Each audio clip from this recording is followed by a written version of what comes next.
নমস্কার বন্ধুরা, একটি নতুন রেসিপির সাথে আপনাদের সবাইকে আমি আমার চ্যানেলে স্বাগত জানাচ্ছি। আজকে আমি নিয়ে চলে এসেছি কাঁচা আমের শরবত।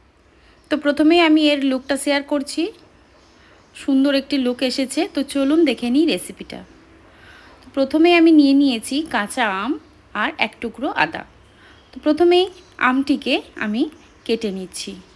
আপনারা চাইলে প্রথমেই ছালটিকে ছাড়িয়ে নিতে পারেন। আমি এখানে কুচিয়ে তারপরে ছালটা ছাড়িয়ে নিয়েছি। ছোট ছোট করে টুকরো করে নিচ্ছি, তারপরে এটির ছালটাকেও আমি ছাড়িয়ে নেব। তো বন্ধুরা, যদি আপনারা আমার চ্যানেলে নতুন বন্ধু হয়ে থাকেন, অবশ্যই চ্যানেলটিকে সাবস্ক্রাইব করে রাখার জন্য অনুরোধ রইল। এইভাবে এই ছালগুলিকে আমি ছাড়িয়ে নিচ্ছি। এবার একটি মিক্সার গ্রাইন্ডার নিয়ে নিয়েছি, তার মধ্যে দিয়ে দিলাম এই আমের টুকরোগুলিকে। আমি অর্ধেকটা আমি ব্যবহার করেছি। এরপর দিয়ে দিচ্ছি আদার টুকরোটিকে। এই আদার টুকরোটি আমি পুরোটি দিয়ে দেব। ছাড়িয়ে নিলাম। এবার আমি ছোট ছোট করে কুচিয়ে নিচ্ছি। এর মধ্যে দিয়ে দিলাম।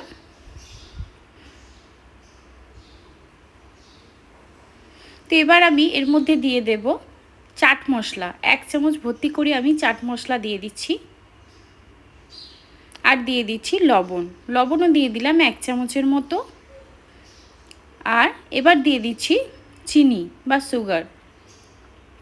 এখানে আমি চিনির পরিমাণটা রেখেছি 2 চামচ। আপনারা আপনাদের আমের পরিমাণের ওপরেই এই চিনির পরিমাণটা রাখবেন। এবার দিয়ে দিচ্ছি মিন্টের পাতা। এখানে আমি কিছুটা মিন্ট লিফ দিয়েছি, হাফ ব্রাঞ্চের মতো আমি দিয়েছি।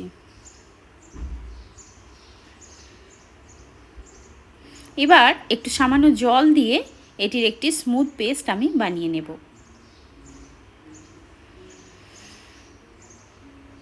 তো আপনারা দেখতেই পাচ্ছেন স্মুথ একটি পেস্ট আমি বানিয়ে নিয়েছি। খুব সুন্দর একটি কালার এসেছে, গ্রিনি গ্রিনি কালার। তো এবার আমি এটা ডেকোরেশনের জন্য একটি প্রসেস করব। তো প্রথমেই আমি এখানেতে লঙ্কার গুঁড়ো নিয়ে নিয়েছি একটি প্লেটের ওপরে। আর নিয়ে নিচ্ছি জলজিরা পাউডার। জলজিরা পাউডার আর লঙ্কার গুঁড়োকে একসাথে মিক্স করে নিচ্ছি।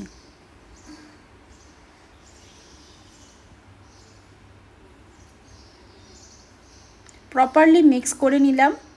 এবার একটি কাঁচের গ্লাস নিয়ে নিচ্ছি। গ্লাসটির ওপর দিকটা আমি লেবু দিয়ে কোট করে নিচ্ছি। কোট করে নেবার পর এটিকে এই লঙ্কার গুঁড়োর মধ্যে আমি ডিপ করছি। লঙ্কার গুঁড়োর মধ্যে ভালোভাবে আমি একটি কোট করে নিলাম। এবার এই গ্লাসের মধ্যে আমি নিয়ে নেব আইস। এখানে বেশ কিছুটা আমি আইস নিয়ে নিয়েছি। অলমোস্ট 4 থেকে 5টি আইস আমি নিয়ে নিচ্ছি। এবার এই যে পেস্টটা আমি বানিয়ে রেখেছি, এই পেস্টটা দিয়ে দেব 3 চামচের মতো।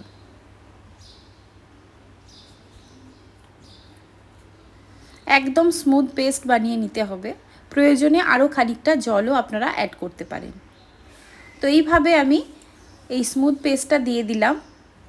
এবার আমি এর মধ্যে অ্যাড করব জল। জলটা দিয়ে আমি একদম ফিল করে দিচ্ছি, এটা ফ্রিজের একদম ঠান্ডা জল। তো এবার একটি চামচ দিয়ে এটিকে মিক্স করে নিলাম।